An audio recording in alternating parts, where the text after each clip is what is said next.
한 주간 평안하셨습니까? 네, 함께 기도하시겠습니다. 은혜와 사랑이 풍성하시고 거룩하시고 자비로우신 우리 주 아버지 하나님, 지난 한 주간 우리 곁에 계시며 또 우리를 인도하여 주시며 우리를 지켜주신 은혜 참으로 감사드립니다. 거룩한 주의 날을 맞아 우리 모두를 각자 말씀 앞으로 불러주신 이 은혜 또한 감사드립니다. 오늘 말씀을 통해 하나님의 사랑과 은혜를 다시 한번 생각하며 마음의 위로를 받고 힘을 얻는 소중한 시간들이 되게 도와주시옵소서. 온역의 시대 속히 지나가기를 원하옵니다.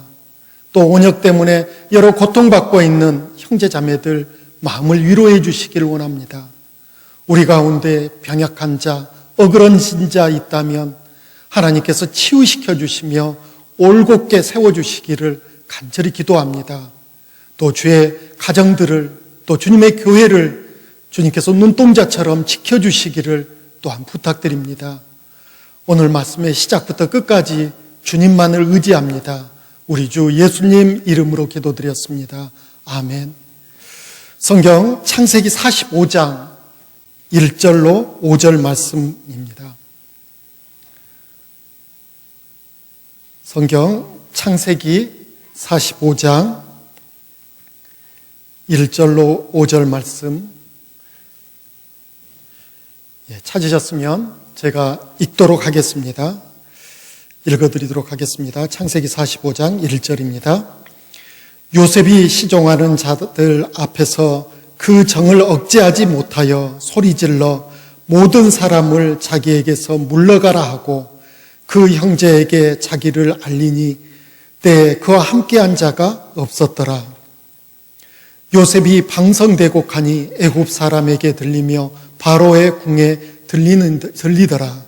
요셉이 그 형제들에게 이르되 나는 요셉이라. 내 아버지께서 아직 살아 계시니이까. 형들이 그 앞에서 놀라서 능히 대답하지 못하는지라. 요셉이 형들에게 이르되 내게로 가까이 오소서. 그들이 가까이 가니 가로되 나는 당신들의 아우 요셉이니 당신들이 애굽의 판자라. 당신들이 나를 이곳에 팔았으므로 근심하지 마소서. 한탄하지 마소서. 하나님이 생명을 구원하시려고 나를 당신들 앞서 보내셨나이다. 이 말씀은 성경에 나오는 많은 감동적인 그 장면 가운데 많은 사람들이 기억하고 있는 참으로 감동적인 장면입니다. 자신을 미워해서 핍박하고 그리고 종으로 팔아버린 그 형들을 다시 만나서 그 형들을 용서하는 장면입니다. 요셉은 충분히 그 형들에게 복수할 수도 있었습니다. 그런데 요셉은 그 쉬운 복수의 길을 선택하지 않고 용서라는 그 어려운 것을 선택합니다. 참으로 잘한 일이죠. 왜 요셉이 그 형들을 용서했는지 우리가 오늘 말씀을 통해서 알아보는 그런 소중한 시간이 되었으면 좋겠습니다. 세상 사람들은 다 행복하게 살기를 원합니다. 그런데 안타깝게도 많은 사람들이 자기의 행복을 빼앗고 파괴한 그 사람들에 대한 미움과 원망 때문에 마음에 큰 고통을 안고 살아가는 사람들이 있습니다. 그들은 피해자인데도 오히려 가해자보다 더 불쌍하게, 불행하게 살아가는 사람들이 있습니다. 그런 사람들이 이제 다시 행복하게 삶을 바꿀 수 있는 방법이 무엇일까요? 그들을 용서하는 겁니다. 용서는 용서를 하는 사람에게도 또 용서를 받는 사람에게도 그 삶을 변화시키는 놀라운 힘이 있습니다. 불행한 삶을 행복한 삶으로 바꿔버리는 기적 같은 힘이 그 용서라는 그 안에 들어있습니다. 세상에도 참으로 아름답고 감동적인 많은 이야기들이 있습니다. 오늘 그 이야기 중에 한 이야기를 소개하고자 합니다. 세계 3대 테너 가수 하면 사람들은 이 세 사람을 손꼽습니다. 그 세 사람은 루치아노 파바로티, 그리고 플라시도 도밍고 호세 카레라스, 이 세 사람들은 꼽습니다. 파바로티는 안타깝게도 수년 전에 이 세상을 떠났습니다. 그 사람은 이탈리아 사람입니다. 그런데 도밍고와 카레라스는 둘 다 스페인 사람입니다. 도밍고는 스페인 마드리드 출신입니다. 카레라스는 카탈로니아라는 지방의 중심 도시인 바르셀로나 출신입니다.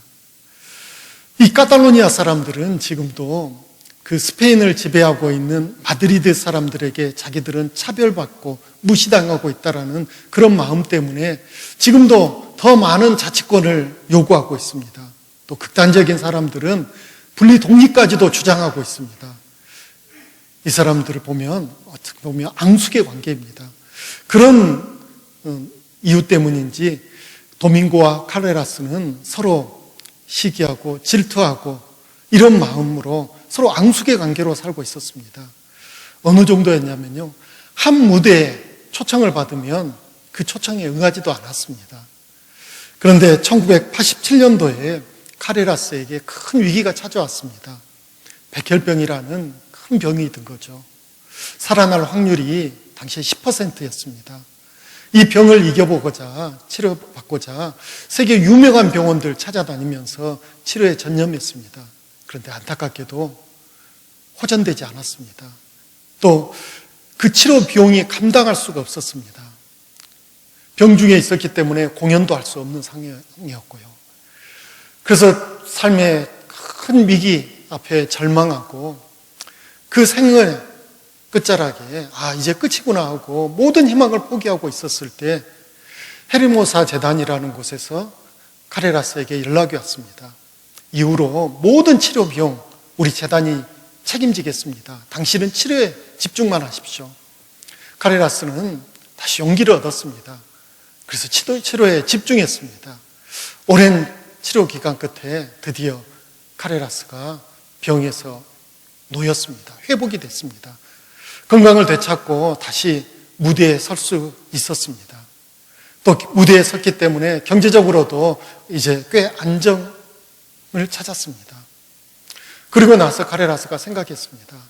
자기를 도와줬던 헤르모사 재단에 자기도 뭔가 기여하고 싶은 마음에 이제 자기도 후원자로 등록하게 됐습니다. 등록하면서 이제 헤르모사 재단의 정관을 자세히 살펴봤습니다. 그런데 놀라운 일이 있었습니다. 그 재단의 설립자가 자기가 그렇게 미워했던 도밍고였습니다. 그리고 이제 알아봤더니 도밍고가 그 재단을 설립한 이유가 카레라스를 위해서 설립했다는 걸 알게 되었습니다. 직접적으로 나서서 후원해줬다면 카레라스 마음에 상처가 됐을 겁니다. 자존심이 굉장히 상했을 겁니다. 그래서 자기의 이름을 감추고 재단을 앞세워서 치료하는데 도움을 줬던 거죠. 카레라스는 도밍고가 공연하고 있는 공연장을 찾아갑니다. 그리고 무대 위에서 도밍고에게 무릎을 꿇습니다. 지난날 자기의 잘못을 고백합니다. 그리고 도밍고에게 감사와 존경을 표현했습니다. 자, 이렇게 된 이후에 그들은 여전히 앙숙의 관계였을까요? 아닙니다. 이제 그들은 세상에서 가장 훌륭한 라이벌이었고요. 또 가장 소중한 친구가 되었습니다. 이렇듯 용서에는 많은 유익이 있습니다. 용서하면 어떤 유익을 우리가 얻을 수 있을까요? 첫 번째는 마음의 자유를 얻습니다. 그 자유 가운데 큰 것은 열등감으로부터 벗어날 수 있다는 거죠. 또 용서하면 하나님과 관계가 회복됩니다. 우리가 누군가를 미워하고 있을 때 기도가 되던가요? 말씀이 내 안에서 은혜로 깨달아지던가요? 용서해 보십시오. 기도에 힘이 있고 말씀이 우리 안에 풍성해지는 것을 우리가 경험하고 있습니다. 또 용서하면 육신의 건강에도 큰 도움이 됩니다. 세상 사람들이 흔히 말하는 화병, 그리고 심혈관 질환, 용서하면 치료에 큰 도움을 받습니다. 심혈관계 질환하면 어떤 것일까요? 흔히 말하는 중풍이죠. 뇌졸중, 그리고 협심증, 고혈압, 고지혈증, 혹시 이런 병 앓고 계신 분이 계시다면 적극적으로 내 주변에 있는 사람들 용서해 보십시오. 치료에 확실히 큰 도움을 받으실 수 있을 겁니다. 또 우리가 생각해 봐야 될 게 있습니다. 용서인 것 같은데 용서가 아닌 것들이 또 있습니다. 그 대표적인 것 첫 번째를 꼽으라면 그냥 무작정 잊는 것, 그냥 잊자, 잊어버리자. 그게 과연 용서일까요? 그것은 자기 감정을 잠시 억누르고 있는 것뿐이죠. 이건 언젠가 결정적인 순간에 다시 폭발하게 됩니다. 무작정 잊는 것, 그거 용서하는 거 아닙니다. 또 굴복하고 용인한 게 용서일까요? 그냥 내가 져주지 뭐. 그냥 져줄게. 그냥 잘못을 해도 괜찮아. 그래, 그래도 돼. 이런 게 용서일까요? 그건 비겁한 겁니다. 용서가 절대로 아닙니다. 또 관계가 회복됐다 해서 그게 용서됐다라고 할 수 있을까요? 어젯밤에 부부싸움을 대파했습니다. 근데 아침에 아무 일 없던 듯이 다시 그냥 마주보고 있습니다. 그럼 그게 용서된 걸까요? 아닐 겁니다. 부딪히지 않는다 해서 그게 용서한 걸까요? 그거 아닙니다. 용서했어도 관계는 다시 회복될 수 없는 경우도 있습니다. 예를 들면요, 나는 그 사람을 용서했습니다. 그리고 알아봤더니 그 사람이 이미 세상을 떠나버렸어요. 그럼 어떻게 관계가 다시 회복할 수 있습니까? 또 나는 그 사람을 진심으로 용서했습니다. 그런데 상대가 끝까지 내 용서를 받아주지 않는다면 어떻게 관계가 다시 회복될 수 있겠습니까? 관계가 회복되는 게 용서는 결코 아닙니다. 또 용서는 복수가 될 수 없습니다. 또 용서는 의무도 아닙니다. 그래서 강요할 수 없습니다. 용서는 선택의 문제입니다. 자, 우리가 이제 어떻게 용서할 수 있을까요? 용서를 어떻게 할 수 있을까요? 첫 번째는 자신이 누구에게 어떻게 상처를 받았는지 정확히 인지하는 것, 이게 용서의 시작이 아닐까요?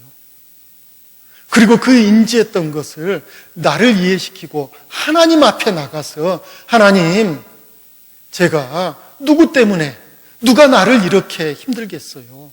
라고 자기가 받은 고통, 자기가 받은 상처를 정확하게 하나님께 아뢰는 것, 이게 용서의 시작일 겁니다.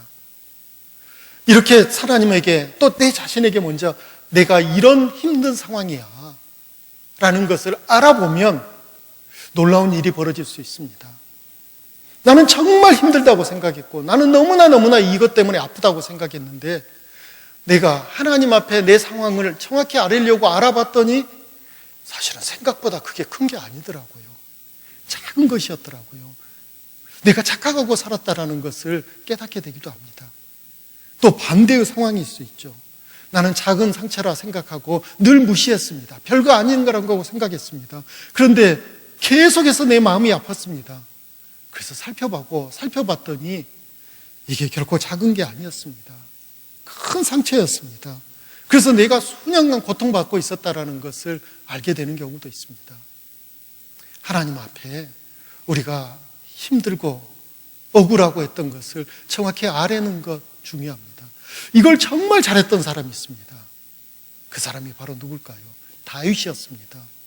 시편에 말한 여러 시들 가운데 사람들이 비탄시라라고 제목하면서 읽는 시들이 있습니다. 다윗이 썼던 시들을 살펴보면 다윗은 자기가 현재 받고 있는 여러 어려움들을 하나님 앞에 너무나 자세히 낱낱이 다 고하고 있습니다. 그 시 중에 한 시를 살펴보겠습니다. 시편 3편 1절 2절 말씀입니다. 시편 3편 1절 2절 말씀입니다. 시편 3편 1절 2절 제가 또 읽겠습니다. 여호와여, 나의 대적이 어찌 그리 많은지요. 일어나 나를 치는 자가 많소이다. 많은 사람이 있어 나를 가리켜 말하기를 저는 하나님께 도움을 얻지 못한다 하나이다. 왜 내 곁에는, 내 주변에는 이렇게 나를 힘들게 하는 사람이 많습니까? 또 사람들이 나를 불쌍히 여깁니다. 저 사람 하나님의 도움을 요만큼도 받지 못하는 불쌍한 사람이다라고 합니다. 하나님, 예. 시편 3편 그 큰 3이라는 글자 옆에 제 성경에는 소제목으로 이렇게 써 있습니다. 다윗이 그 아들 압살롬을 피할 때 지은 시라고 써 있습니다. 지금 이 상황은 자기 속에서 나온 자기 아들이 아버지를 죽이겠다고 칼을 빼들고 쫓아오는 그 상황에 다윗이 하나님 앞에 이렇게 마음을 토하고 있습니다. 다른 사람도 아닌 자기 아들에게 쫓겨다니는 그 아버지의 마음 어떨까요? 그리고 다윗의 인생을 보면 참으로 많은 어려움 가운데 살았습니다. 그때마다 다윗은 자기에게 오는 그 모든 어려움, 이거 아무것도 아니야, 하나님 제가 더 앞으로 힘있게 열심히 살겠습니다, 이렇게 나간 게 아니고요, 먼저는 하나님 저 이렇게 힘듭니다, 너무너무 힘듭니다, 제가 이렇게 비참한 상황이 됐습니다라고 하나님께 자기 모든 상황을 아뢰고 있습니다. 놀랍게도 하나님의 위로를 그 이후에 맛보고 있었거든요. 시편 62편을 넘겨서 보겠습니다. 시편 62편 1절입니다. 시편 62편 1절. 또 제가 읽겠습니다. 나의 영혼이 잠잠히 하나님만 바라며 나의 구원이 그에게서 나는도다. 오직 저만 나의 반석이시오 나의 구원이시오 나의 산성이시니 내가 크게 요동치 아니하리로다. 지금 이 시도요, 다윗이 무슨 기쁜 상황, 즐거운 상황 가운데 하나님께 이렇게 노래하는 게 아닙니다. 너무나 비참하고 힘든 상황 가운데 다윗은 스스로 자기 영혼에게 따독거리는 겁니다. 내 영혼아 잠잠하라, 하나님 바라봐라. 어떻게 이렇게 그 어려운 가운데 잠잠하게 자기 마음을 지킬 수 있었을까요? 궁금하지 않으십니까? 다윗이 수많은 어려움을 겪어가면서 깨달았던 그 간증을 우리에게 해주고 있습니다. 어떻게 해요? 그 답이 8절에 있습니다. 8절을 보시죠. 백성들아 시시로 저를 의지하고 그 앞에 마음을 토하라. 하나님은 우리의 피난처시로다 라고 말씀하십니다. 시시로 저를 의지하고 하나님을 의지하고 그 앞에, 하나님 앞에 마음을 토하라고 했습니다. 토해내라는 겁니다. 이 말씀을 읽을 때마다 우리가 맛있게 음식을 먹다가 그냥 채워버린 경우가 있죠. 너무너무 괴롭습니다. 그때 제가 어렸을 때 저희 할머니가 제가 채웠다 하면 부릅니다. 그리고 아 하라고 합니다. 그 다음에 어떻게 했을까요? 그냥 손가락으로 쑥 집어넣으십니다. 그래서 욱 하고 이렇게 됐죠. 죄송합니다, 아침부터. 토해낸 거 보면 역겹습니다. 그런데요, 속이 시원해집니다. 시원해집니다. 우린 그런 경험 없습니까? 내가 뭔가 괴로움이 있었을 때 사람을 찾아가가지고 사람 앞에서 내가 이러이러한 힘든 일이 있습니다, 구구절절 쭉 이야기해도 꽤 위로를 받습니다. 그런데요, 사람은 내 어려운 문제 해결해 줄 수 있나요? 들어주고 고개 끄덕여주고 어떤 경우는 같이 눈물을 흘리고 울어줄 수는 있어도 내 마음의 문제 해결해 주지 못하고 또 오히려 엉뚱한 소리가 내 귀에 다시 들려왔을 때 내 입을 치고 싶을 때가 있습니다. 내가 그때 왜 그 사람에게 그런 이야기를 했을까? 그래서 이 오해를 받을까? 이런 경우도 있습니다. 그런데요, 하나님 앞에 내 모든 어려움을 토해냈을 때 하나님은 어떻게 하실까요? 위로해 주십니다. 그리고 위로해서 끝나는 게 아니고요, 구체적으로 그 문제를 해결해 줄 수 있는 방법을 일러주심이 있습니다. 그래서 우리는 어려움이 있을 때마다 누군가가 정말 마음에서 미움이 오고 용서할 수 없는 그런 상황이 됐을 때 하나님 앞에 우리 마음을 토하는 것, 이것이 첫 번째입니다. 그런데 이게 쉽지 않을 때가 있습니다. 토하고 싶은데 쉽지 않을 때가 있습니다. 용서하고 싶은데 쉽지 않을 때가 있습니다. 왜 그럴까요? 그 이유 중에 첫 번째는 내게 상처를 준 사람이, 나하고 정말 가까운 사람이 내게 상처를 줄 때 나의 아픔은 더 커집니다. 가까이서 나를 위로해주고 나를 어루만져주고 나를 이해해줄 수 있는 그 사람이 나의 대적자가 되고 내 마음을 몰라줄 때 너무너무 힘들고 고통스럽습니다. 어떻게 할 바를 모를 때가 그때가 될 수 있습니다. 그 사람이 누굴까요?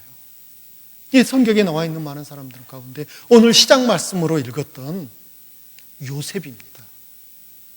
요셉은 한 아버지의 피를 나눈 자기 형제들이 자기를 미워했습니다. 시기했습니다. 질투했습니다. 그래서 그 형제를, 동생을 죽이려고 했고, 그런데 차마 죽이지 못하고 외국으로 팔아버렸습니다. 형들에 의해서 자기 인생 전체가 송두리째 파괴되는 그런 아픔을 겪었죠. 얼마나 괴로웠을까요? 또 이런 경우가 있을 수 있습니다. 한두 번 아픔을 당하면 그냥 무시하고 넘어갈 수 있습니다. 그런데 오랜 시간요, 지속해서요, 고통을 당하면 이거 용서하는 거 쉽지 않습니다. 그런 사람이 성경에 누구인가 생각해 보면 먼저 떠오르는 사람이 저는 다윗입니다. 다윗은 그 왕 사울에게 충성을 다했습니다.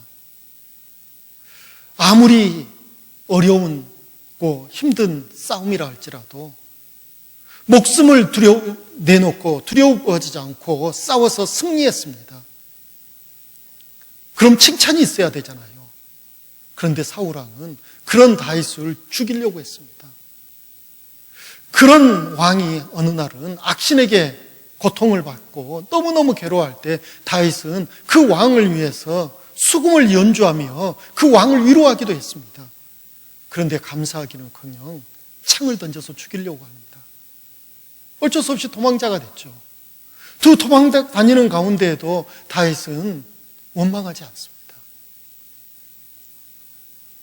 다윗이 사울을 도망 다니면서 두 번이나 죽일 수 있는 그런 상황도 맞게 됩니다. 부하들은 왕 다윗에게 사울 왕을 죽이라고 합니다. 그런데 다윗은 사울을 살려줍니다. 그런데도 사울은 죽는 날까지 다윗 죽이는 데 혈안이 되어 삽니다. 참 불쌍한 사람이죠. 다윗을 한번 생각해 보십시오. 다윗처럼 오랜 시간 지속적으로 한 사람에게 괴롭힘을 당할 때 그 사람을 용서하는 게 쉬울까요? 쉽지 않습니다. 내가 할 만큼 했어, 참을 만큼 참았어, 난 더 이상 못 참아, 이러기가 더 쉽죠. 그렇게 해도 누구 한 사람 비난할 수 없습니다. 그런데도 다윗은 쉬운 길이 아닌 어렵지만 용서라는 보람된 그 일을, 그것을 선택했습니다. 또 정말 우리를 힘들게 하는 것 가운데, 용서가 쉽지 않는 것 가운데 내가 하나님의 뜻을 이해할 수 없고 그 이해할 수 없는 그 하나님의 뜻 가운데 내가 너무나 고통당하고 있는데 그 상황에서 누가 나를 힘들게 하면 그 사람 용서하는 거 쉽지 않습니다. 내 사랑하는 가족이 병들었습니다. 그것도 보통 병이 아니고 중병에 들렸습니다. 그 가족을 위해서 간절히 기도합니다. 그런데 하나님이 그 기도를 들어주시지 않습니다. 내 사랑하는 가족, 그 가족이 교통사고를 당했습니다. 이해할 수 있을까요? 없습니다. 내가 지금 어려운 상황입니다. 그 어려운 상황을 극복해가게 해달라고 하나님께 간절히 기도했는데 그 상황은 여전히 지속되고 있습니다. 해결되지 않고 있습니다.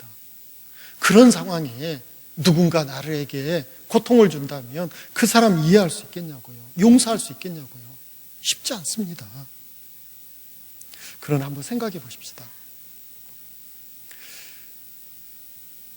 내가 이 어려움을 당한 게 무엇 때문인지 이해할 수는 없어도요, 우리가 알고 있는 것이 있습니다. 이 어려움이 나만 당하는 어려움일까요? 나만 당하는 어려움일까요? 아닐 겁니다. 그런데도 우리 마음이 늘 고통이 커지는 것은 내가 다른 사람에 비해서 크게 잘못 산 거 없는데, 큰 죄 짓는 거 없는데 왜 나는 이렇게 힘든 일만 당할까? 왜 내 곁에는 이렇게 어려운 사람들만 잔뜩 있을까? 그 생각이 들면 우리는 의기소침해집니다. 우리의 삶 생각해 보면 다 이해가 돼서 우리가 살아가는 사람 아마 없을 겁니다. 이해되지 못해도, 이해할 수 없어도 분명한 것은 한 가지 있습니다. 지금 나는 그 삶 앞에 견디고 있거든요. 버티고 있습니다. 그 견디고 버틸 수 있는 힘 어디서 나왔을까요? 누가 주신 걸까요? 분명히 우리는 압니다. 하나님이 주신 거라는 것을 우리는 알고 있습니다. 그래서 우리는 내 인생 가운데 이해할 수 없는 많은 일들이 일어나도 그 이유를 내가 다 이해하고 알 수는 없지만 그래도 하나님을 신뢰합니다. 언젠가, 지금은 아니지만 언젠가 하나님께서 내게 이 모든 일을 허락하신 그 하나님의 선한 뜻을 내가 반드시 이해할 날이 올 것을 나는 믿습니다 했을 때, 그날이 반드시 올 겁니다. 우리 가운데 혹시 어렸을 때 부모로부터 학대받고 자란 분이 계십니까? 불우한 환경에 태어나서 또 여전히 지금도 불우하게 지금 힘들게 살고 계신 분이 계십니까? 선천적으로 또는 후천적으로 장애를 갖고 계셔서 정말 힘들게 어렵게 살고 계신 분 계십니까? 믿었던 사람에게 사기를 당해서 경제적으로 큰 어려움 가운데 있는 분 계십니까? 속썩이는 남편 때문에, 철없는 자식 때문에, 부모 때문에, 친구 때문에, 형제 자매 때문에 살다 보면 상처받을 일 많습니다. 그리고 그 일은 늘 우리 곁에 있습니다. 그런데 그 상처는 놀랍게도 나만 받는 상처 아닙니다. 그래서 우리는 이제 선택해야 됩니다. 마음에서 가해자에게, 나를 힘들게 한 사람에게 복수하는 것보다는 용서를 선택해야 됩니다. 만약 용서를 선택하지 않는다면 어떻게 될까요? 그 결과는 반드시 후회하게 되어 있습니다. 어떤 남자가 있었습니다. 그 사람은 어렸을 적 아버지로부터 학대를 받았습니다. 그 학대 가운데 너무나 그 인생 저주하면서 고통받게 받고 살았습니다. 그런데 그 남자에게는 동생이 있었습니다. 그 동생이 먼저 말씀을 듣고 구원을 받았습니다. 구원받기 전에는 그 동생도 똑같이 아버지를 미워하고 또 고통 가운데 살다가 구원을 받고 아버지를 생각하니까 불쌍하게 보였습니다. 그래서 그 아버지에게 말씀을 전했습니다. 물론 쉽지는 않았지만 여러 어려움 가운데 그 아버지가 구원을 받고 그 동생과 화해하는 일이 있습니다. 그런데 그 구원받을 때 병중의 구원을 받았습니다. 그것도 심각한 병 가운데 동생과는 화해를 했지만 얼마 후에 이제 아버지가 임종을 앞두고 있습니다. 이 남자를 불렀습니다. 병실 앞에서 죽어가는 아버지에게 많은 사람들이 보냈습니다. 아버지 화해하라고. 그런데 이 남자는 끝까지 병실 복도에서 버티고 있는 겁니다. 그리고 얼마 후에 아버지가 세상을 떠났습니다. 장례를 치렀습니다. 그리고 그 남자도 다시 말씀을 듣게 됐습니다. 정말 후회했습니다. 그때 내가 화해할 걸. 다시는 기회가 없었습니다. 그런데 우리 한번 생각해 보시죠. 나를 힘들게 하는 사람, 나에게 큰 고통을 준 사람, 그 사람이 어쩌면 나를 하나님께 인도하는 막대기일 수 있습니다. 나를 힘들게 하기 때문에 나도 그 사람을 미워했습니다. 그 미워하는 마음을 가지고 있다. 하나님의 말씀을 들을 때 내 자신을 보게 된 거죠. 야, 나 이렇게 큰 죄인이구나. 나 이렇게 악한 사람이었구나. 그 마음이 나를 하나님 앞에 무릎을 꿇게 했습니다. 그리고 무릎을 꿇고 하나님께 울부짖었습니다. 하나님, 저 좀 용서해 주십시오. 하나님의 은혜를 구합니다. 놀랍게 그래서 우리가 구원받지 않았을까요? 그렇다면 나를 힘들게 하고 나에게 많은 고통을 줬던 그 사람이 돌이켜봤더니 나를 하나님 앞으로 인도한 그 하나님의 선한 도구가 될 수도 있었다는 거죠. 예. 그래서 우리는 화해해야 됩니다. 이 시간 또 우리 한번 생각해 보시죠. 무엇을요? 예수님을 한번 생각해 봅시다. 가족에게, 정말 가까운 가족들에게 상처받으신 분 혹 이 자리에 계십니까? 전도함에 있어서 남들은 그래도 내가 이렇게 하나님 말씀 들어보자 그랬더니 관심을 가져주고 들어보려는 마음을 갖는데 나하고 가장 가까운 가족, 내가 정말 사랑하는 가족들이 무관심하고 오히려 또 나를 핍박하고 내게 상처 주는 그 미운 말만 골라서 할 때 우리는 상처받습니다. 그때 예수님이 내 곁에서 그러실 겁니다. 야, 너도 그러냐? 나도 그랬어 라고 예수님 그러지 않으셨을까요? 예, 그러십니다. 요한복음 7장 3절로 5절 말씀을 한번 찾아보겠습니다. 요한복음 7장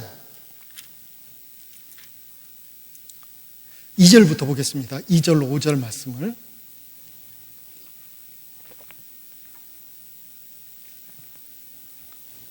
보겠습니다. 요한복음 7장 2절부터 제가 또 읽겠습니다.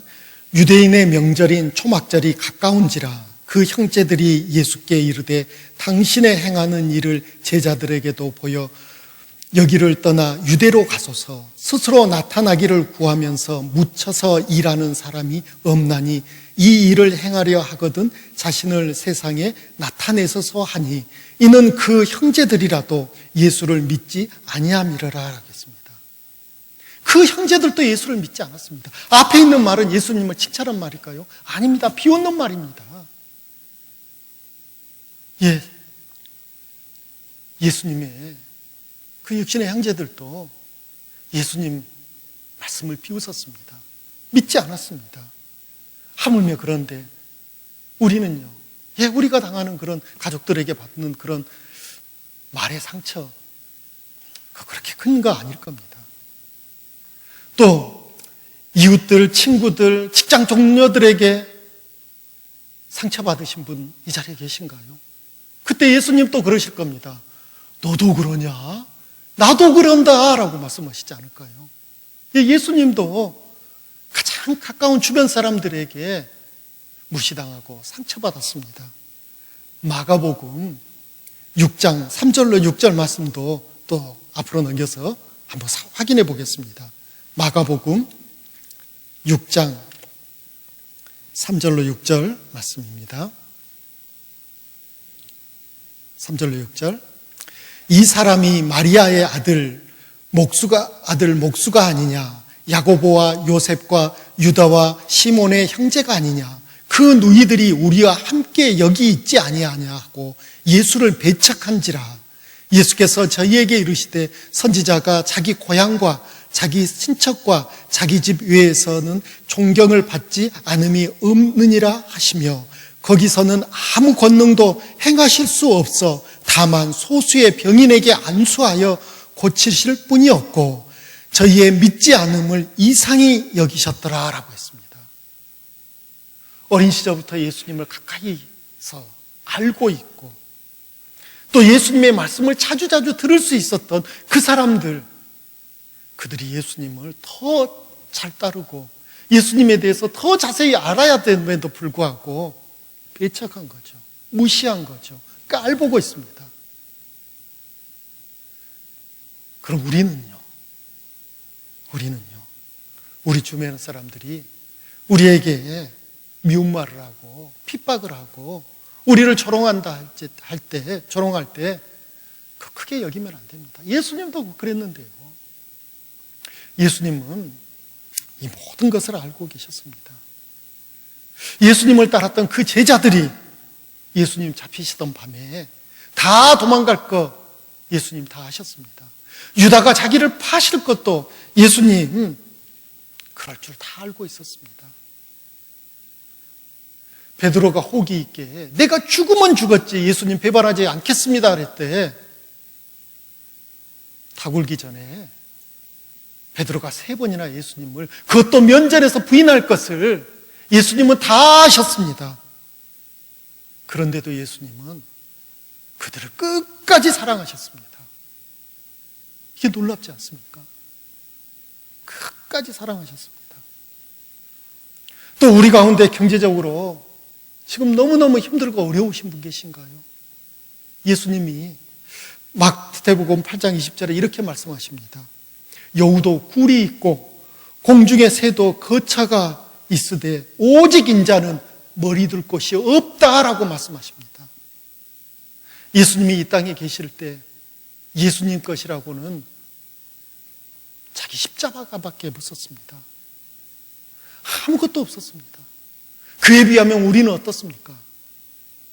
오늘 또 우리는 이 지친 몸을 편히 쉴 수 있는 집이 있습니다. 가족이 있습니다. 그 집이 내 이름으로 명의가 됐건 남의 이름으로 명의가 됐건 그게 중요합니까? 어쨌든 쉴 처소가 있고 서로 사랑할 수 있는 가족이 있고 그리고 걸쳐 입는 옷들도 얼마나 많습니까? 먹을 것도 얼마나 많습니까? 예수님 생각해 보면 우린 너무나 많은 것들을 갖고 있다라고 우린 스스로 생각할 수 있습니다. 일이 너무 많아 지치십니까? 너무 피곤하십니까? 예수님 한번 생각해 보십시오. 우린 불평할 수 없을 겁니다. 예수님은 우리를 위해서 자신의 모든 것, 생명까지도 내어주셨습니다. 예수님이 죽음 직전에 십자가에 매달려서 그 고통 가운데 무엇을 하셨을까요? 우리를 위해 기도해 주십니다. 어떤 기도요? 하나님께 우리의 모든 죄 용서해 달라고 부탁하는 간절한 기도를 그 고통 가운데 하고 계신 예수님 한번 생각해 보십시다. 성경 누가복음 23장 34절을 넘겨보겠습니다. 누가복음 23장 34절입니다. 십자가의 예수님입니다. 누가복음 23장 34절 예수께서 가라사대 아버지여 저희를 사하여 주옵소서 자기의 하는 것을 알지 못함이니이다. 예수님이 십자가의 그 고통 가운데 있을 때 십자가 아래에서 사람들이 어떻게 했습니까? 여전히 예수님을 조롱했습니다. 네가 하나님의 아들이거든 십자가에서 내려와 봐라. 조롱했습니다. 양편의 강도가 함께 처형당하고 있는데 그 한편 강도 끝까지 예수님을 조롱합니다. 그런데도 예수님은 그 강도뿐만 아니고 십자가 아래서 예수님을 능욕하고 조롱하는 그 사람뿐만 아니고 우리 모두를 위해서 하나님께 그 고통 가운데 기도합니다. 저들이 모르고 저러는 겁니다. 모르고 저러는 겁니다. 하나님 용서해 주십시오. 그것 때문에 우리가 구원을 받았지 않습니까? 이 예수님을 가장 닮은 사람 뽑으라면 전 스데반입니다. 스데반이 그 민족들에게 긴 설교를 하는 게 사도행전 7장에 기록되어 있습니다. 자기 동족들에게 예수님이 누군지를 자세히 성경을 풀어 알려주고 있습니다. 그들의 역사를 통해서 하나님께서 구약 두루마리 성경에 약속해 주신 메시아가 바로 예수님이라는 것을 스데반은 논리적으로 그리고 하나님의 말씀을 가지고 자세히 증거했습니다. 그러면 그 사람들은 어떻게 해야 됐을까요? 말씀을 통해 증거하신 분이 그분이라는 걸 알고 깨닫고 회개해야 됐습니다. 그런데 그들은 분을 냈습니다. 그리고 돌을 들어서 스데반을 쳤습니다. 스데반 돌에 맞아 죽는 그 순간에 놀랍게도 예수님처럼 됐습니다. 사도행전 7장 59절, 60절 말씀을 뒤로 넘겨 찾아보겠습니다. 사도행전 7장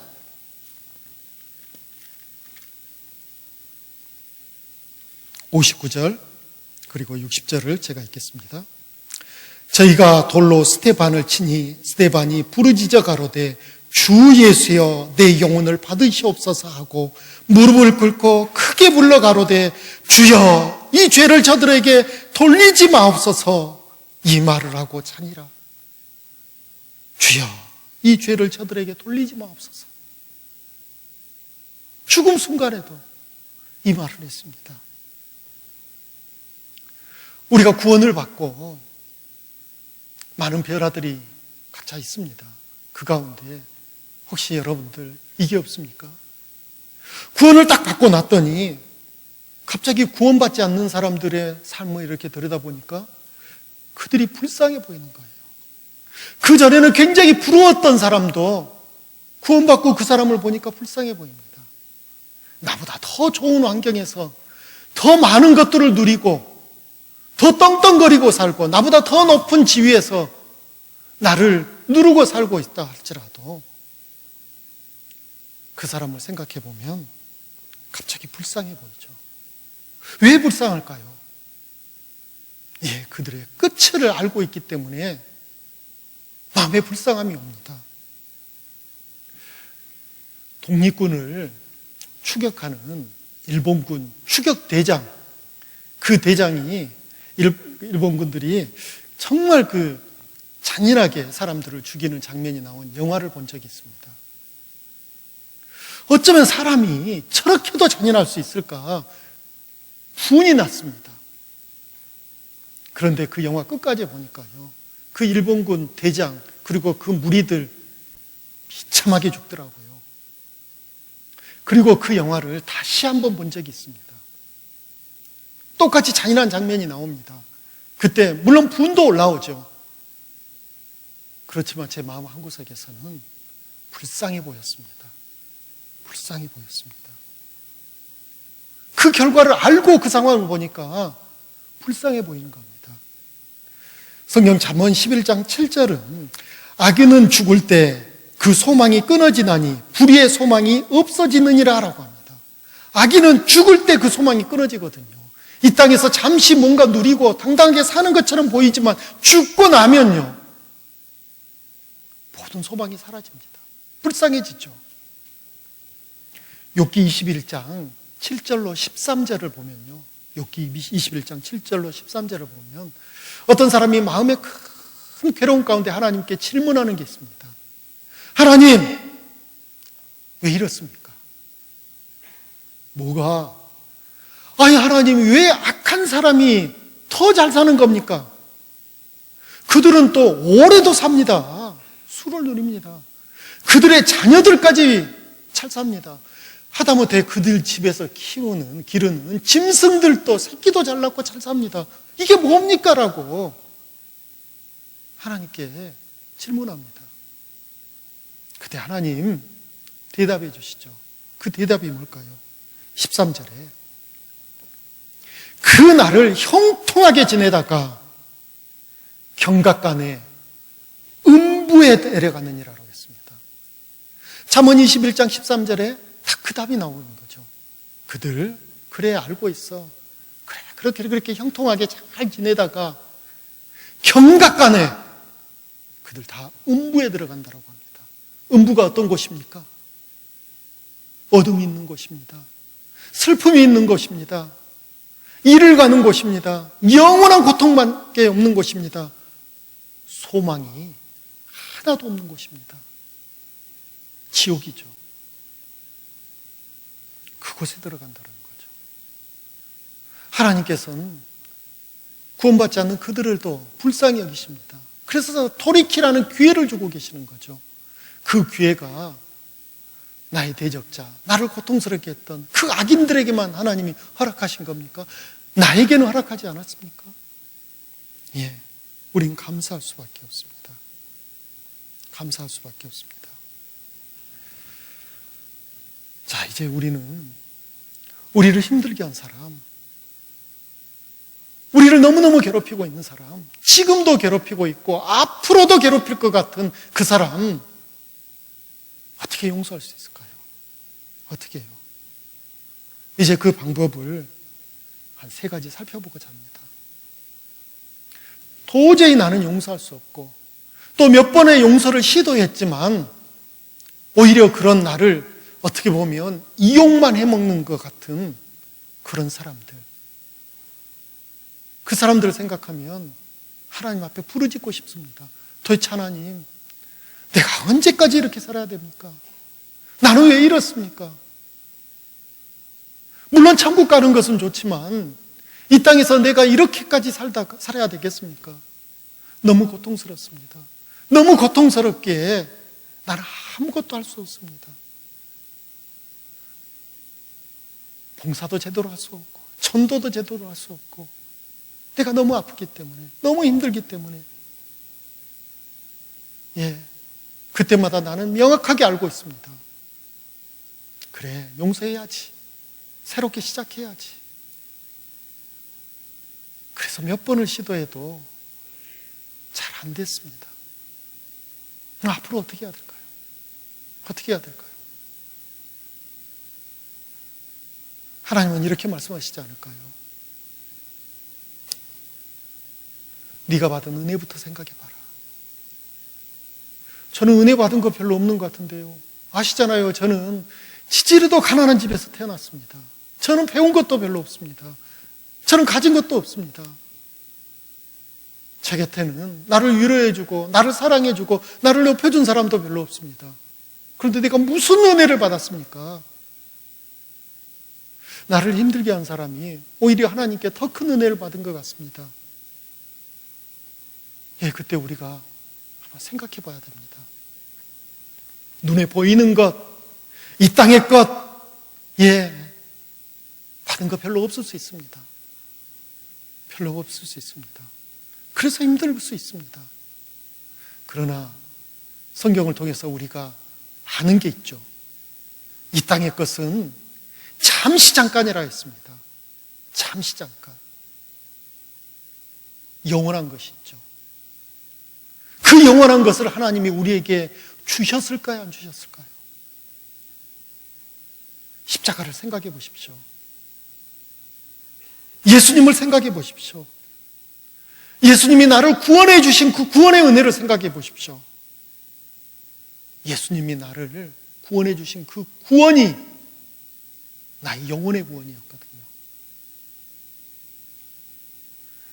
그 구원의 은혜를 생각하면 내가 받은 것이 결코 작은 게 아니라는 것을 우리는 알게 됩니다. 너무나 큰 것을 받았다고 생각됩니다. 그리고 놀랍게도요, 그 받은 은혜는 그 가치를 알면 알수록 점점 더 커집니다. 그래서 생각하지 않고 무시하고 한쪽에 치워놓으면요, 별게 아닌 것이 되거든요. 가끔씩 신문 뉴스에 그 골동품 기사가 나올 때가 있습니다. 이게 아무것도 아닌 것 같아서 뭐 몇천 원에 사기도 하고요, 몇만 원에 사기도 했던 것이 감정을 해보니까 입이 벌어질 동그라미가 셀 수 없을 만큼 많은 그 금액이었다라는 것이 뉴스에 나오기도 합니다. 그때마다 부럽기도 하면서 그것을 몇천 원에 몇만 원에 판 사람들 생각하면 아이고 저 어리석은 사람 이럴 수 있죠. 가치를 모르기 때문이죠. 우리도 내가 받은 구원의 은혜가 무엇인지 그 가치를 내가 망각해버리고 그저 이 땅에서 눈에 보이는 것만 계산하고 손을 꽂고 그런다면 우리의 고통은 계속될 것이고 그 고통 가운데 있는 사람은 어떻게 누군가를 위로할 수 있고 용서할 수 있겠습니까? 내 서름이 더 큰데요. 내 서름이 더 큰데 누구를 더 용서할 수 있겠습니까? 그러나 내가 받은 은혜를, 그 구원이라는 것을 생각해 보면 이게 작은 것이 아니었다라는 것을 우리는 알게 됩니다. 너무나 큰 은혜를 받았다라는 것을 구원받은 그리스도인들은 말씀을 배울 때마다 알게 됩니다. 만일요, 큰 은혜를 받은 사람이 자기에게 작은 잘못한 사람을 용서하지 않았다면 그거 사람들을 다 비난할 겁니다. 그 내용이 마태복음 18장에 보면 나옵니다. 1만 달란트 빚진 자가 그 빚을 탕감받은 일이 마태복음 18장에 기록되어 있습니다. 1만 달란트입니다. 그게 요즘 화폐 가치로 하면 얼마쯤 될까요? 저는 늘 숫자에 약해가지고요. 숫자 이야기만 하면 울렁증이 납니다. 근데 어림짐작해 보면 몇 천만 원 이런 수준이 아닙니다. 몇 억 이런 수준이 아닙니다. 몇 조입니다. 조. 몇 조의 빚을 진 겁니다. 이건 내가 부지런히 성실하게 열심히 일해가지고 알뜰살뜰 모아가지고 갚을 수 있는 돈입니까? 그런 차원의 것이 아닙니다. 몇 조의 빚을 졌습니다. 파산이죠. 사람으로서는 할 수 없는 거죠. 그런데 그 빚을 탕감받았습니다. 그리고 돌아서 나옵니다. 그런데 자기에게 100데나리온 빚진 자를 만납니다. 100데나리온을 요즘 화폐 가치로 하면 얼마 정도 될까요? 뭐 몇백만 원이요? 예. 물론 몇백만 원도 큰 돈일 수 있지만 몇 조의 빚을 탕감받은 사람이 자기에게 몇백만 원 빚진 사람, 그 빚쟁이를 어떻게 대해야 될까요? 너 당장 갚아. 안 갚으면 너 감옥에 보낼 거야. 이렇게 따져야 되겠습니까? 그건 안 된다라고 합니다. 그래서는 안 된다라고 합니다. 예. 성경도 그렇죠. 그래서는 안 된답니다. 마태복음 18장 33절을 보겠습니다.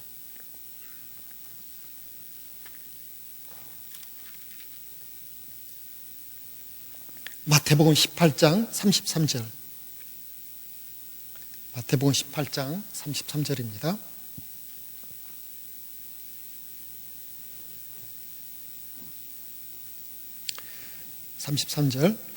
내가 너를 불쌍히 여김과 같이 너도 내 동관을 불쌍히 여김이 마땅치 아니하냐 하고 그 주인이 노하여 그 빚을 다 갚도록 저를 옥졸에게 붙이니라. 35절은 같이 읽도록 하겠습니다. 너희가 각각 중심의 형제를 용서하지 아니하면 내 천부께서도 너희에게 이와 같이 하시리라. 예, 놀라운 말씀이죠. 예, 당연한 말씀이기도 하고요. 그런데 이 당연한 일이 내 삶 속에서는 당연하게 잘 이루어지지 않을 때가 부끄럽지만 너무 많습니다. 그래서 예수님이 기도하라 하십니다. 예수님이 주의 기도, 흔히 말하는 주기도라고 하는 그 기도를 가르쳐 주실 때 어떻게 가르쳐 주셨을까요? 누가복음 11장 뒤로 넘기셔서 2절로 4절 말씀도 보겠습니다. 누가복음 11장 2절로 4절입니다. 누가복음 11장 2절로 4절. 예수께서 이르시되 너희는 기도할 때 이렇게 기도하라. 아버지여 이름이 거룩히 여김을 받으시오며 나라에 임하옵시며 우리에게 날마다 일용할 양식을 주옵시고. 4절은 같이 읽도록 하겠습니다. 우리가 우리에게 죄 지은 모든 사람을 용서하오니 우리 죄도 사하여 주옵시고 우리를 시험에 들게 하지 마옵소서 하라. 예, 4절. 우리에게 죄 지은 모든 사람을 용서하오니라고 기도하라는 거죠.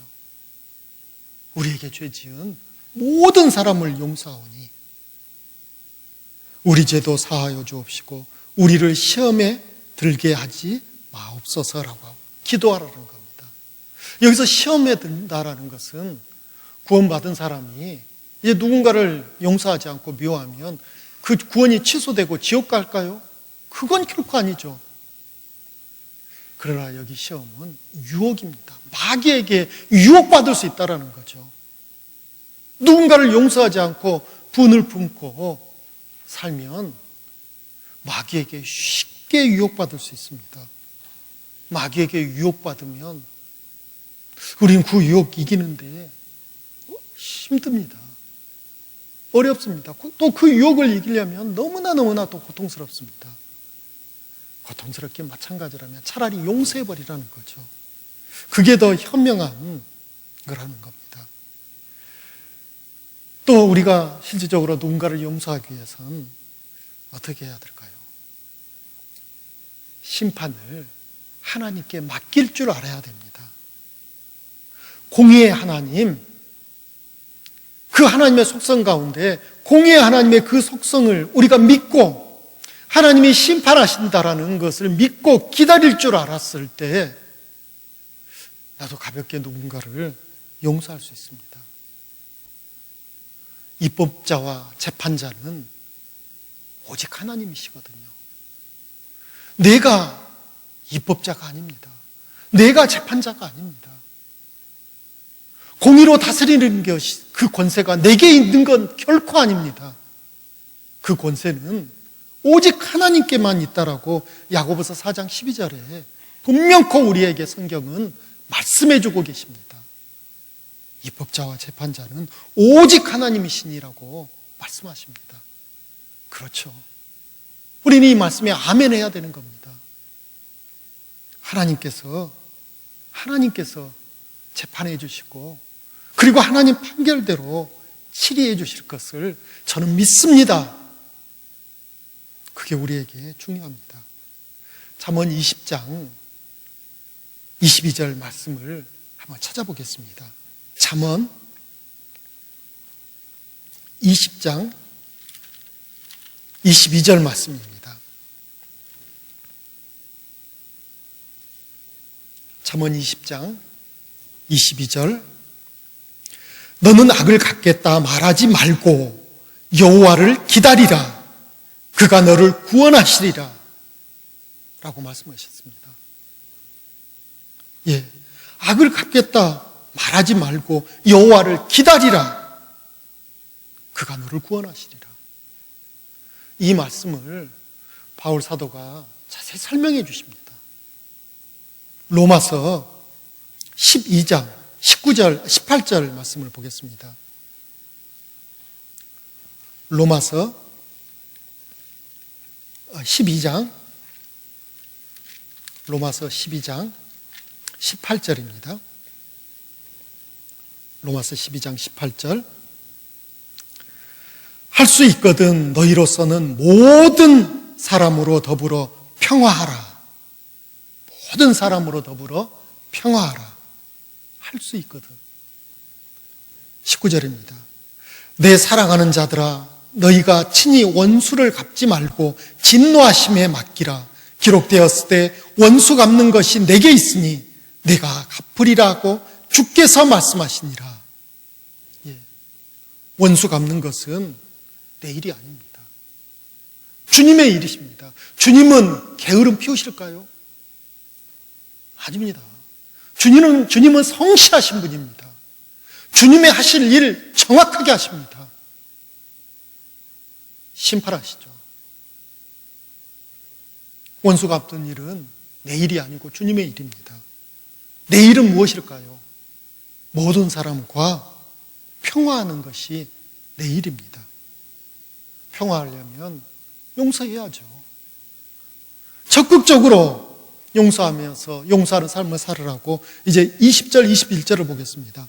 내 원수가 줄이거든 먹이고 목마르거든 마시우라. 그리함으로 내가 숯불을 그 머리에 쌓아놓으리라. 악에게 지지 말고 선으로 악을 이기라라고 성경은 우리에게 말씀하십니다. 선으로 악을 이겨야죠. 그게 내가 할 일입니다. 악을 이기면 하나님은 그에 따르는 보상이 있을까요? 없을까요? 있습니다. 상이 없는데 우리가 열심히 할까요? 하나님은 우리가 선으로 악을 이기면 그에 따르는 보상을 반드시 해주십니다. 잠언 19장 11절 확인하시죠. 잠언 19장 11절 말씀입니다. 상이 있습니다. 19장 11절. 노하기를 더디하는 것이 사람의 슬기요 허물을 용서하는 것이 자기의 영광이니라라고 했습니다. 영광의 상급 있습니다. 언제요? 허물을 용서할 때 분명 그 상급이 있다라고 성경은 말씀하십니다. 용서를 받는 사람보다 용서를 하는 사람이 늘 높습니다. 큰 자입니다.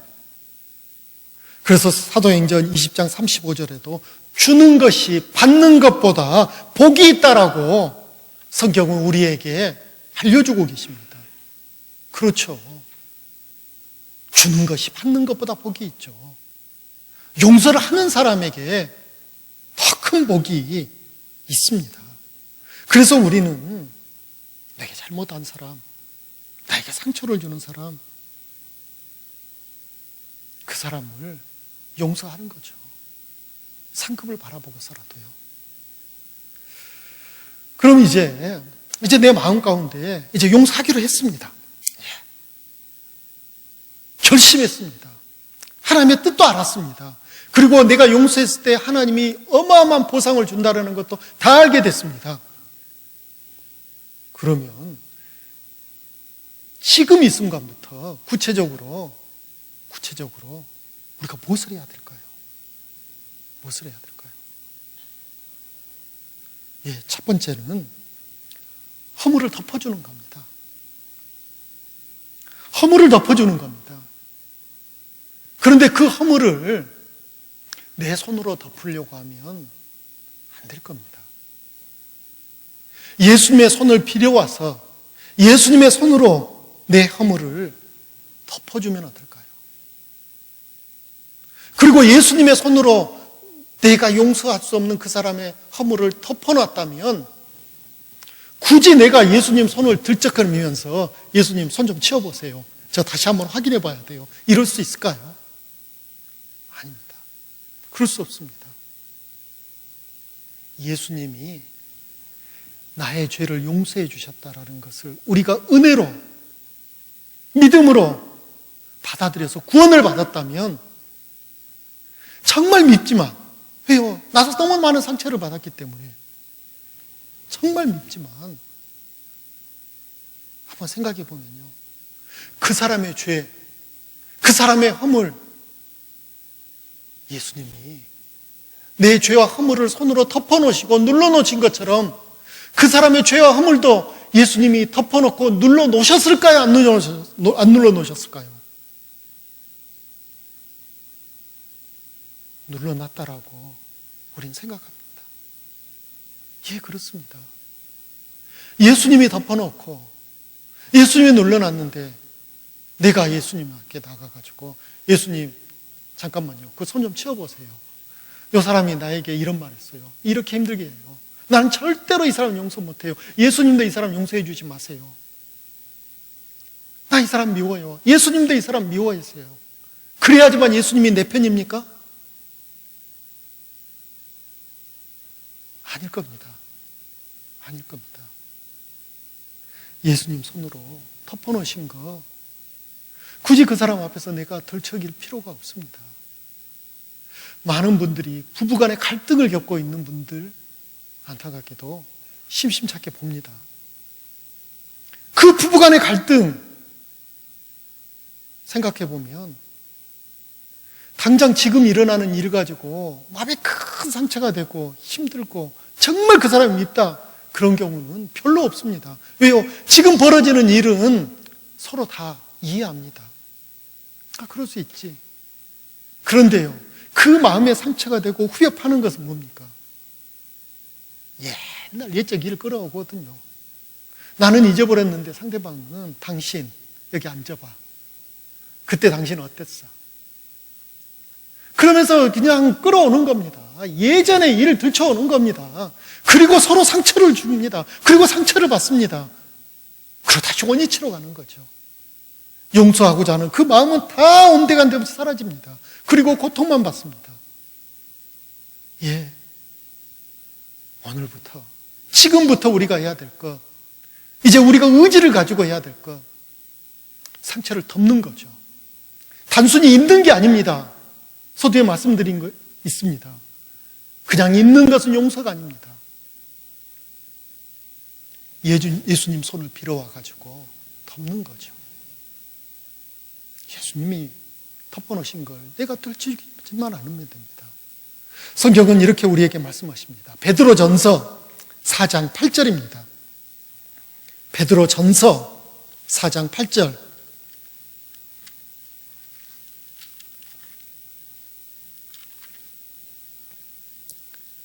(4장 8절입니다) 무엇보다도 열심으로 서로 사랑할지니 사랑은 허다한 죄를, 그 다음 뭐라고 되어 있습니까? 덮느니라라고 되어 있습니다. 무엇보다도 열심으로 서로 사랑할지니 사랑은 허다한 죄를 덮느니라. 그게 사랑입니다. 우리 한번 생각해 보시죠. 내가 용서를 해야 될 사람들이 도대체 누굽니까? 도대체 누굽니까? 모르는 남입니까? 아니요. 하나님이 사랑하라고 내 곁에 두신 그 사람들입니다. 내 아내, 내 남편, 내 부모, 조금은 껄끄럽지만 시자 붙은 부모, 사랑하라고 붙여주신 거죠. 사랑하라고요. 내 자녀 사랑하라고 붙여준 거죠. 내 이웃 사람들 사랑하라고 주신 거고요. 내 직장 동료들 사랑하라고 하나님께서 붙여주신 그들 아닙니까? 그들 사랑한다면, 또 사랑을 해야 된다면 허다한 허물을 우리 덮읍시다. 예수님 손을 빌어와가지고 덮어버립시다. 그게 용서입니다. 또 두 번째로 이제 좀 적극적으로 뭔가를 해보시죠. 그게 뭘까요? 사랑을 보여줘 보시죠. 하나님께요. 먼저는 하나님께. 하나님, 나를 힘들게 하는 누구누구 아시잖아요. 그가 나를 이렇게 힘들게 했다라는 거 하나님 다 아시잖아요. 저 이제 그 사람에게, 진짜 마음에서는 아직도 밉지만 그 사람에게 이렇게 하겠습니다. 용서하겠습니다. 그 용서를 어떻게 표현할까요? 기도하는 겁니다. 아직은 마음에서 그 사람을 받아들일 수 없고 그 사람에게 확실하게 내가 당신을 용서했습니다라고 다가갈 수 없다 할지라도 그 사람을 위해서 기도해야 됩니다. 그런데 기도할 때 이 기도가 쉽지 않다라는 거 경험해 보신 분은 아실 겁니다. 왜 기도가 쉽지 않을까요?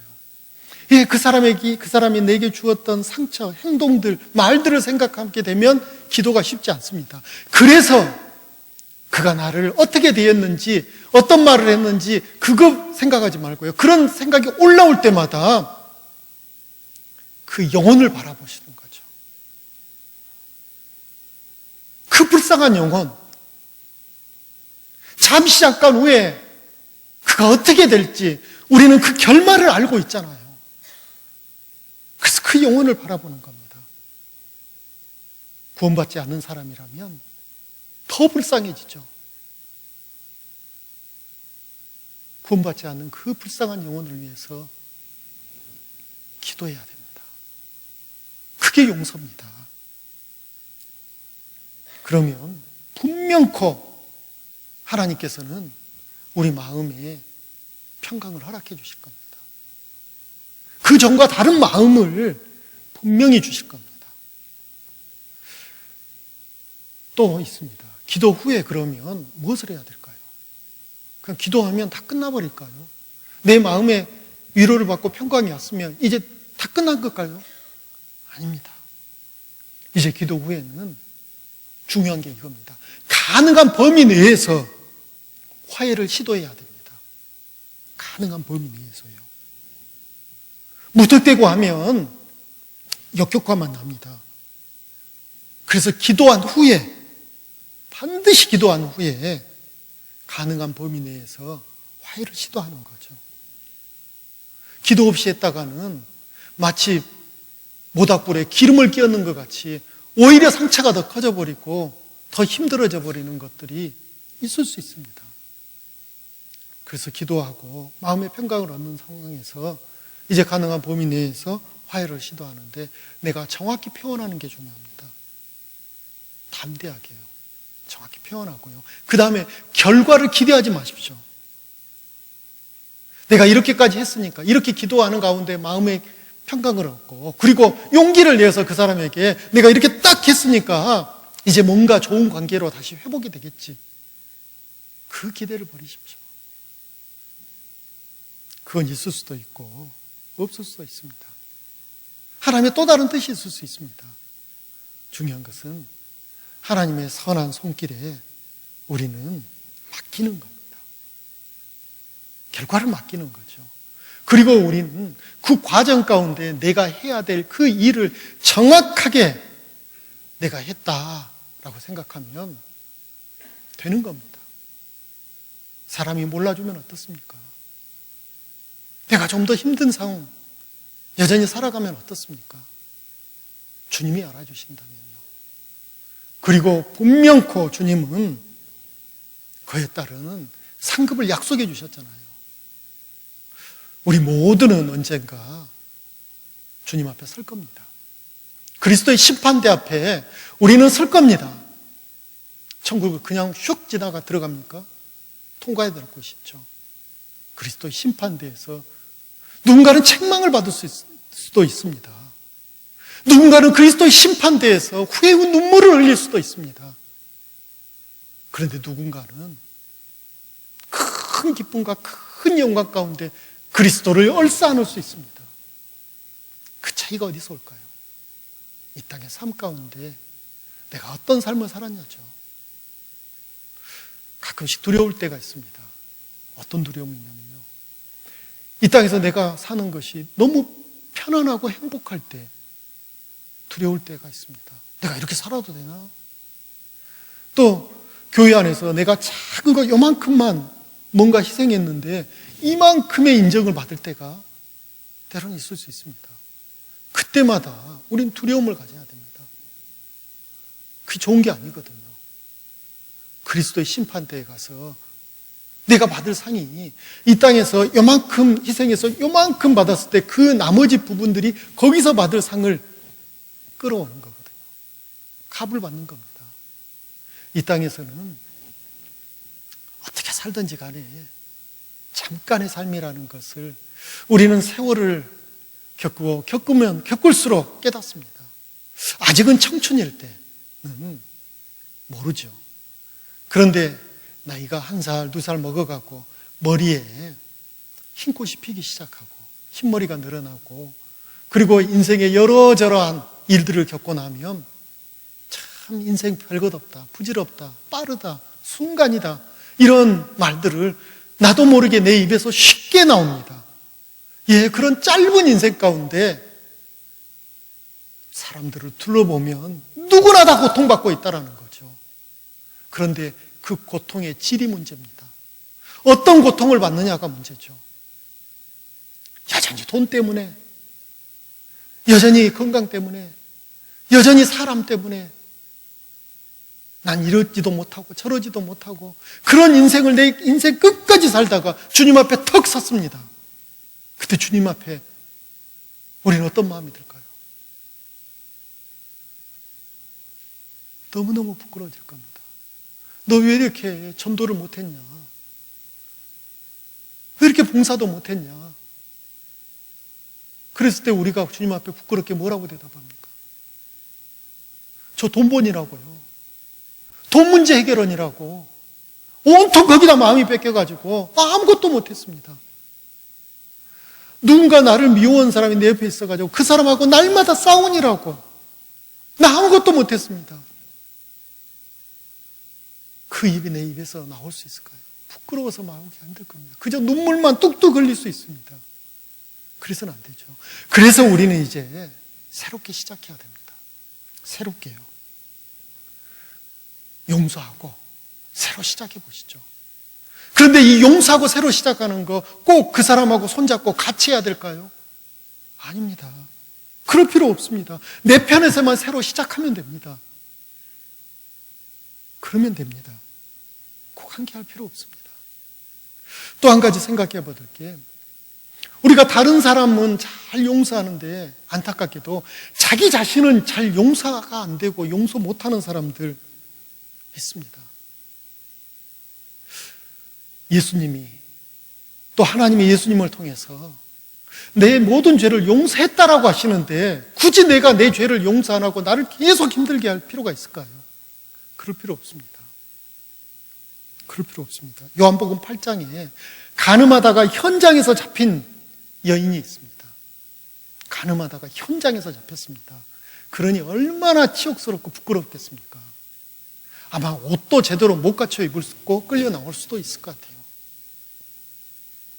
근데 예수님이 누구든지 죄 없는 자가 먼저 돌로 그를 치라라고 했을 때 나이 많은 사람부터 자기 손에 들어있던 돌을 다 던지고 가고 없죠.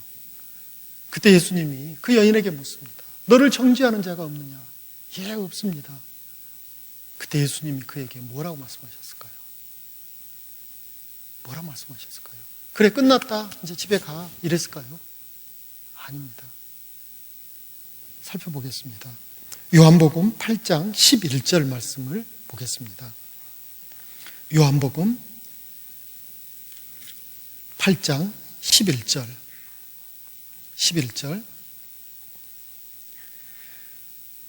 11절입니다. 대답하되 주여 없나이다. 예수께서 가라사대 나도 너를 정죄하지 아니하노니 가서 다시는 죄를 범치 말라 하시니라 하겠습니다. 나도 너를 정죄하지 아니하노니 가서 다시는 죄를 범치 말라 하시니라. 예, 우리는 우리의 모든 죄 용서받았습니다. 그렇기 때문에 우리는 정죄라는 것에 괴로워하고 그렇게 하는 게 아니고 구원받은 사람처럼, 구원받은 사람답게 살아가는 것이 더 중요하죠. 죄 가운데 있다면 거기서 벗어나서 이제 구원받은 사람처럼 당당하게 살아가는 것이 너무너무 중요합니다. 그걸 하나님은 기뻐하시거든요. 그게 하나님의 놀라우신 은혜입니다. 그렇게 살 수 있게 오늘 또 우리에게 힘을 주십니다. 오늘 또 우리에게 기회를 주시고 계십니다.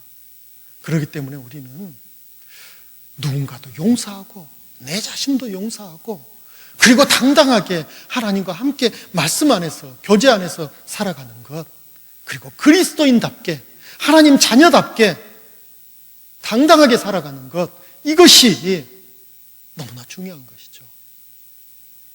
그리고 남은 시간 이제 끝으로 하나님께서 우리에게 주신 계명이 있습니다.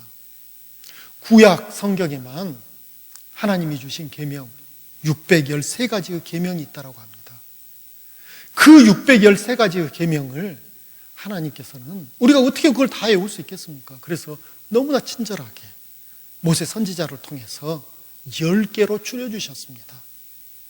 그리고 10개로 줄여주신 그 10계명을 예수님께서는 그 계명을 먼저는 2계명으로 줄여주셨습니다. 첫 번째 계명은 세상 그 무엇보다도 하나님을 사랑하라는 계명입니다. 두 번째 계명은 내 이웃을 내 몸처럼 사랑하라는 이 2계명을 주셨습니다. 그리고 예수님은 이 2계명마저도 하나로 합해 주셨습니다. 그 하나로 합해 주신 그 계명이 무엇일까요?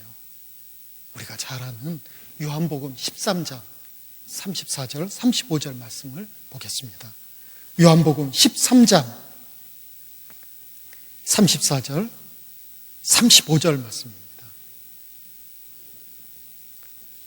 요한복음 13장 34절, 35절 말씀.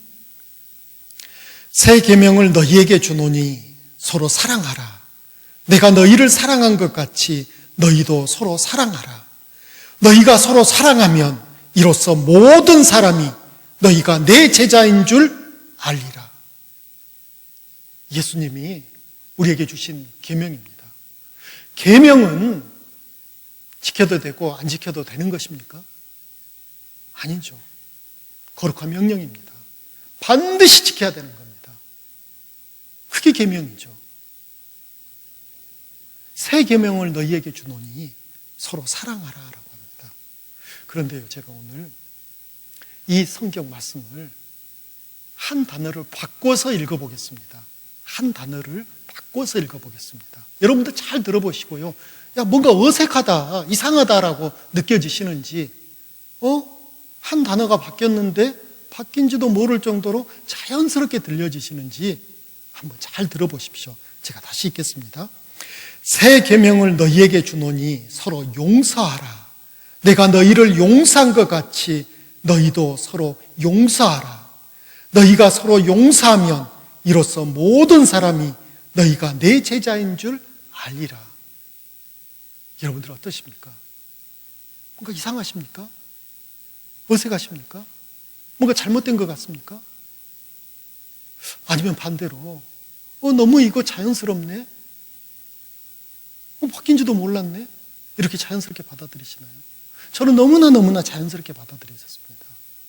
저처럼 자연스럽게 받아들이신 분들만 34절, 35절 말씀 사랑을 용서로 바꿔서 우리 함께 같이 한번 읽어보겠습니다. 새 계명을 너희에게 주노니 서로 용서하라. 내가 너희를 용서한 것 같이 너희도 서로 용서하라. 너희가 서로 용서하면 이로써 모든 사람이 너희가 내 제자인 줄 알리라 라고 합니다. 얼마 후 우리는 큰 명절을 맞이하게 됩니다. 추석이라는 큰 명절이 있습니다.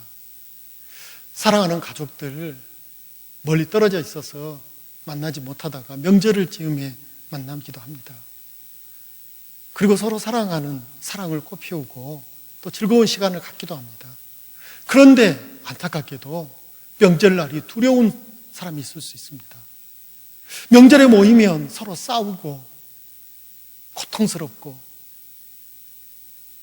상처받고 그래서 전도하려고 말씀도 준비하고 갔는데 아무것도 못하고 상처만 받고 올 때가 있을 수도 있습니다. 그때 오늘 말씀을 한번 떠올려 보면 어떨까요? 용서해야 됩니다. 용서하면 마음의 기쁨과 하나님께서 힘을 주십니다. 용서는 사랑의 또 다른 이름입니다. 사랑의 또 다른 이름이 바로 용서입니다. 주님이 나를 용서해 주신 것처럼 우리도 내게 있는 모든 사람을 용서하고 또 그들에게 주님의 사랑을 전하는 우리 모두가 되었으면 참 좋겠습니다. 기도하고 마치도록 하겠습니다.